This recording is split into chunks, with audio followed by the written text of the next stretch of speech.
Comedy में आप सभी का हार्दिक स्वागत है।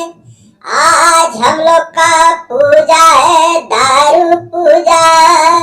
मैं बताना चाहूंगा कि दारू पूजा क्यों कर रहे हैं, क्योंकि कल हम दारू पिए थे तो रास्ते में सो गए थे और कुत्ता ने आ करके मेरा मुंह में सूसू कर दिया था।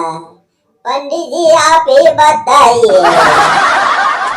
आइए जजमान, काक चेष्टाए बकुलाए ध्यान आए, नमो नमः। आइए और दक्षिणा सबसे पहले चढ़ाइए। दक्षिणा के बाद दारू का नाम बताइए। दारू का नाम है ब्लैक डॉगवाए नमो नमः। ब्लैक डॉगवाए डोगो नमो नमः।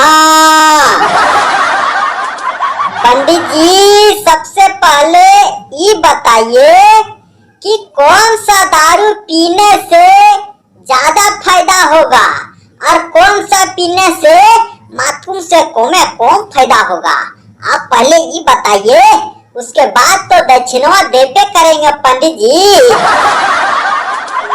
दुनिया में जितना भी दारू है सब पियो, काहे नहीं फायदा करेगा।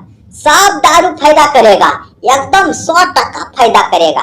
तुम पी करके तो देखो, तेरा उमरिया रहले रह जाएगा और सबसे पहले तेरा दोनों किडनियां फेल हो जाएगा। ये सबसे पहला फायदा हुआ। और दूसरा फायदा, गांव देहात जवार जहां भी रहते हो, तेरा वैल्यू एकदम कम हो जाएगा। कोई नहीं पूछेगा, सब तुमको दरपीवा बोलेगा। तुम क्या समझता है दारू पीने से फायदा है? दुनिया भर के नुकसान है रे बुड़बक।